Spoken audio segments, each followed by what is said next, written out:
IFM News. Lokal.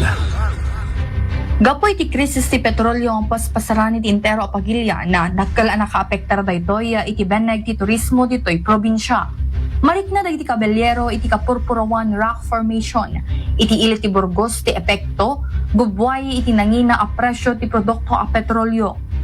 Segundan Mr. Sherwin Kalilan, may sa kabalyero, basbasit nga amang iti turista nga agturturong iti naswa lugar. No idasig iti napalabas sa tawen ng Rona no Semana Santa. Patyo na dahito iti bunga tinangato a presyo ti petrolyo nga iso iti nakaapektar iti pagsapulanda.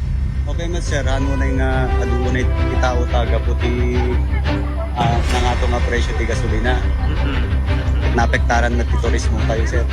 Di Saturday sir ado ti May, ngami di Sunday basit tao. Tapos di Monday, tas di nga basit tao.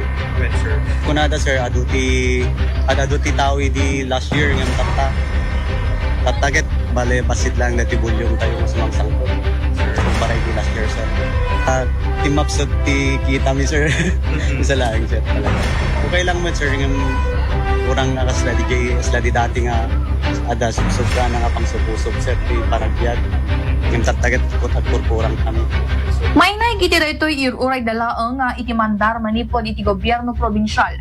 No agipangato da iti rate agsipod ket sangagasot a pisos ti bayad no aglugan da turista iti kabalyo.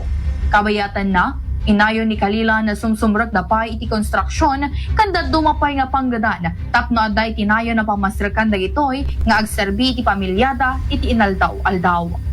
Para iti IFM News, Idol Bernadette Toledo, Tatak IFM.